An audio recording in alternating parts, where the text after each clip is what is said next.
ప్రియులారా, బాగున్నారా? ప్రభువైన యేసుక్రీస్తు నామములో మీకు శుభములు తెలియచేస్తూ ఉన్నాం. ఈరోజు హెబ్రోన్ క్యాలెండర్లోని వాక్య భాగాన్ని మనము ధ్యానం చేసుకుందాము. సామెతల గ్రంథము 16వ అధ్యాయము 3వ వచనము మనము చదువుకుందాం. నేను చదువుతాను. నీ పనుల భారము యెహోవా మీద నుంచుము, అప్పుడు నీ ఉద్దేశములు సఫలమగును. ప్రియులారా, ఈ వాక్య భాగము ఈ లోకంలో మానవుని యొక్క పరిస్థితిని గురించి ఇక్కడ రాయబడుతూ వచ్చింది. ఎందుకంటే మనిషి ఉదయం లేచిన మొదలుకొని రాత్రి పడుకునే వరకు అనేకమైనటువంటి పనులలో నిమగ్నమైపోతూ ఉన్నాడు. కాబట్టి అలాంటి పనులలో ఆ వ్యక్తి మరి విజయం సాధించాలి అంటే, ఆ పనులలో ఆ వ్యక్తి మరి ఆశీర్వాదకరంగా ఉండాలి అంటే ఏం చేయాలనేది ఇక్కడ రాయబడుతూ వచ్చింది. మన పనులు మరి సఫలం కావాలి అంటే, అభివృద్ధి చెందాలి అంటే మనము దేవుని మీద ఆధారపడాలి. మన భారమంతా దేవుని మీద వేయాలి అని ఇక్కడ రాయబడుతూ వచ్చింది. మనము సాధారణంగా మనుషులకు ఏ భారాలు ఉంటాయి? ఒకటి కుటుంబ భారం ఉంటుంది.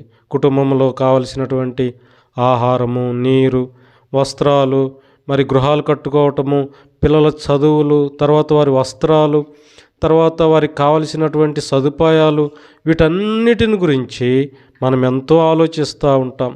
ఎందుకంటే మనము అవి చాలా నిత్యావసరములు. మన కుటుంబంలో వాటన్నిటిని ఎంతో జాగ్రత్తగా చూసుకోవాలి. సరే, వీటిని ఎలా సంపాదించుకోవాలా? వీటి మీద మనము వీటిని ఎలా మనము సాధించుకోవాలి అంటే మనము పని చేయాలి. అయితే ప్రియులారా, మన పనులు దేవుని మీద వేయాల, అనగా దేవునికి మన పనులు అప్పజెప్పాల. ఎప్పుడైతే ఈ పనుల భారము దేవుని మీద వేస్తామో అప్పుడు ఆయన సఫలం చేస్తాడు. తర్వాత మరి మనం పనిచేసేటువంటి స్థలాలు, తర్వాత వ్యాజ్యములు, ఏదైనా మన పొరుగువారికో లేకపోతే ఇంకా వేరే వేరే ఎక్కడెక్కడో ఉన్నటువంటి వ్యాధ్యములు, ఇద్దరు మనుషుల మధ్య ఉన్నటువంటి సమస్యలు, సరే వీటన్నిటి భారం ఇదంతా ఒక ఎత్తు. మనం కుటుంబంలో కావచ్చు, బంధువుల మధ్య కావచ్చు, లేకపోతే మనం పనిచేసేటువంటి స్థలంలో కావచ్చు, లేకపోతే మన ప్రక్క పొలాల్లో ఉన్నటువంటి వ్యక్తులతో కావచ్చు, ఎన్నో సమస్యలు వాళ్ళతో. మరి ఈ సమస్యలన్నిటిని మనం ఎలా తీర్చుకోవాలి? ఈ సమస్యలన్నిటి నుండి మనం ఎలా విడిపించబడాలి? వాటి గురించి ఆలోచిస్తూ ఉంటేనే ఎంతో బాధ కలుగుతుంది. అయ్యో, ఈ సమస్య నుంచి ఎట్లా బయటపడాలా? అన్యాయంగా వాళ్ళు మనల్ని ఇబ్బంది పెడుతున్నారే, మనల్ని స్వాధీనం చేసుకున్నారే, ఇప్పుడు నేను ఏం చేయాలా? ఇప్పుడు దాన్ని నేను ఎలా విడిపించుకోవాలా అని ఎన్నో రకాలైనటువంటి బాధలు. చూసారా ప్రియులారా? అంతేకాదు, దేవుని మందిరంలో రక్షింపబడినటువంటి వ్యక్తులు కావచ్చు, దేవుని పరిచర్య చేసేటువంటి సేవకులు కావచ్చు, వారు కూడా ఉదయం లేచిన దగ్గర నుంచి రాత్రి పడుకునే వరకు ఎన్నో పనుల భారాలు. వాళ్ళు మరి మందిరం విషయంలో, పరిచర్య విషయంలో, సేవ విషయంలో వాళ్ళకి ఉన్నటువంటి భారాలు ఎన్నో ఉన్నాయి. వారి రక్షణ కొరకు ప్రార్థన చేయాలా, తర్వాత ఇతరుల యొక్క సంఘంలో ఉన్నటువంటి వారి ఆరోగ్యం కొరకు ప్రార్థన చేయాలా, లేకపోతే సంఘంలో ఉన్నటువంటి ఇతర సమస్యలను గురించి ప్రార్థన చేయాలి. వీటన్నిటి గురించి ఉదయం లేచిన దగ్గర నుంచి దాని గురించి ఆలోచిస్తూ ఉంటే బాధ. అయ్యో, ఈ సమస్య ఎట్లా తీర్చబడుతుంది అనేటువంటిది. అయితే ప్రియులారా, దేవుని వాక్యం ఏం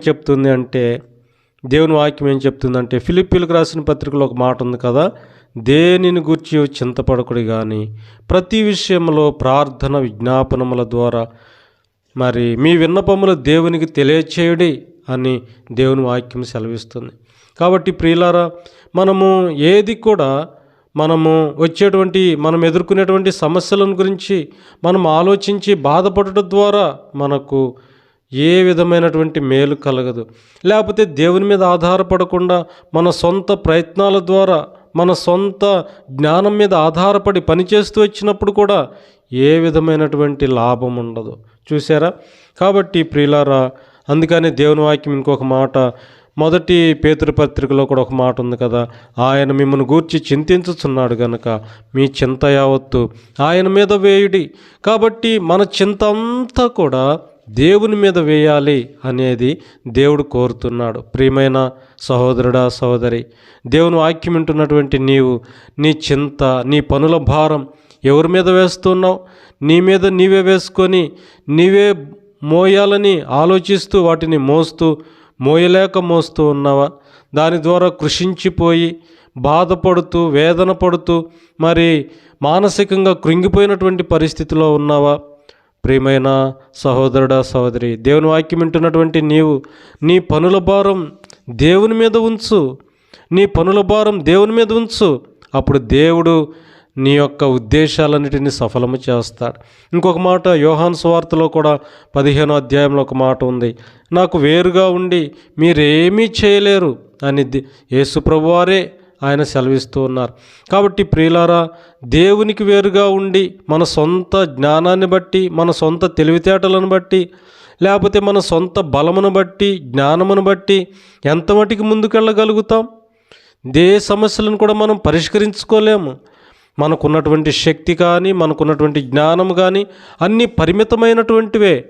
చూసారా, కొన్నిసార్లు మనం ఎదుర్కొనేటువంటి సమస్యలు మన జ్ఞానానికి మించినవి, మన బలానికి మించినవి.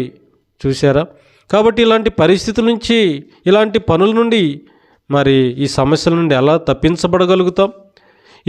ఈ భారం ఎట్లా మనం మోయగలుగుతాం? ప్రియులారా, మనమేమీ కూడా మోయలేం.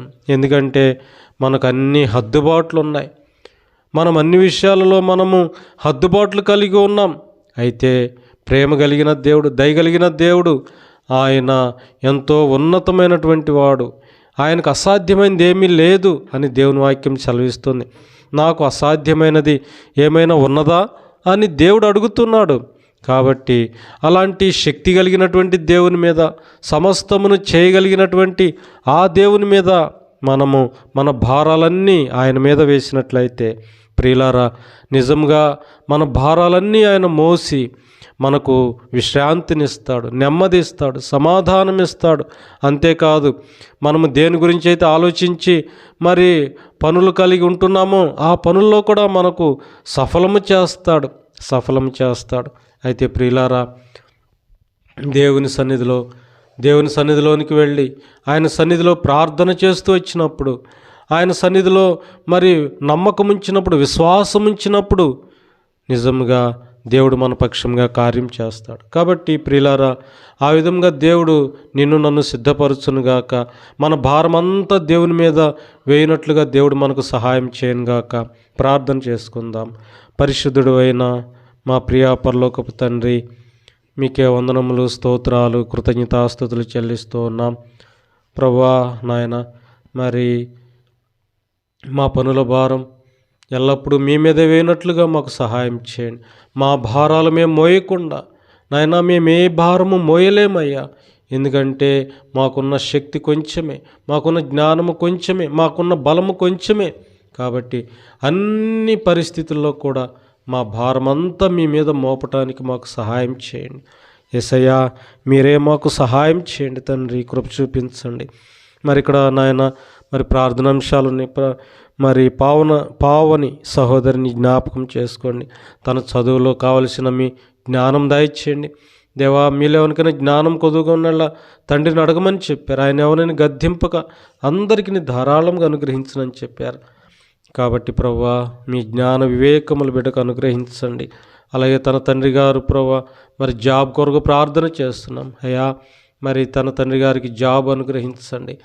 అయ్యా, కుటుంబంలో నెమ్మది, శాంతి, సమాధానం కలుగచేయండి. యేసయ్యా, నీ వైపే చూస్తున్నాం. అలాగే తండ్రి, మరి తన తమ్ముడు అక్షయ్, తన చదువులో కూడా మీరు తోడుగా ఉండండి ప్రభువా. కావలసిన జ్ఞానం ఇవ్వండి. అలాగే దుర్గాప్రసాద్ గారికి రక్షణ కలుగచేయండి. మారు మనసు, పాప క్షమాపణ అనుగ్రహించండి. ఓ ప్రభువా, మీ సన్నిధిలో ప్రార్థన చేస్తున్నాం. అలాగే మురళి సహోదరుడు కొరకు ప్రార్థన చేస్తున్నాం. అయ్యా, తన కుటుంబం కట్టబడినట్లుగా సహాయం చేయండి. భార్య భర్తలు ఇద్దరు ఒక చోట నాయన మరి ఉండునట్లుగా, ఒక చోట ఉండి నాయన వారు కలిసిమెలిసి ఉండినట్లుగా నాయన మీరే సహాయం చేయండి. వారికి కావలసిన ప్రభువా మరి ఆ కృప వారికి అనుగ్రహించండి. ఓ ప్రభా సహాయం చేయండి. అలాగే తండ్రి నాయన మరి తెరీసా సహోదరి కొరకు ప్రార్థన చేస్తున్నాం. అయ్యా తనకు మంచి ఆరోగ్యం దయచేయండి. తన కడుపులో ఉన్నటువంటి ఆ బాధ, ఆ నొప్పి నాయన సంపూర్ణంగా మీరే తాకి స్వస్థపరచండి. మీ పరిశుద్ధమైనటువంటి మీ హస్తం తన మీద ఉంచండి ప్రభా. మీకు వందనములు స్తోత్రాలు చెల్లిస్తున్నాం. అలాగే తండ్రి మరి సైమన్ పీటర్ సహోదరుడు ప్రభా తన వర్క్ కొరకు ప్రార్థన చేస్తున్నాం. అయ్యా చక్కగా వర్క్ చేయడానికి కావాల్సిన కృపనివ్వండి నాయన. నాయన మరి పని నాయన మరి ఎక్కువ పని రావడానికి సహాయం చేయండి. చేయటానికి కూడా కావాల్సిన శక్తిని, బలాన్ని ఇవ్వండి నాయన. మీకు వందనములు చెల్లిస్తూ ఉన్నా. అలాగే ప్రభా మరి శారా చిన్ని సహోదరి కొరకు ప్రార్థన చేస్తున్నాం. తన కుటుంబంలో నాయన మీ శాంతి సమాధానాలు కలుగచేయండి. తన తల్లిదండ్రులు ఇద్దరికి నాయన మంచి ఆరోగ్యం దయచేయండి. దేవా వ్యాపారంలో కూడా మీరే తోడుగా ఉండి సహాయం చేయండి, అభివృద్ధి పరచండి. సహోదరికి మంచి భవిష్యత్తునివ్వండి ప్రభా. మీకే వందనములు స్తోత్రాలు స్తుతులు చెల్లిస్తున్నాం ప్రభా. మా ప్రార్థన ఆలకించి అంగీకరించారని నమ్మి మిమ్మల్ని స్తుతిస్తూ ఆరాధిస్తూ దేవా ఈ దినమంతటి కొరకు మమ్మల్ని సిద్ధపరచమని యేసుక్రీస్తు ప్రభు నామం పేరిట ప్రార్థించి అడిగి వేడుకుంటున్నాము తండ్రి. ఆమెన్.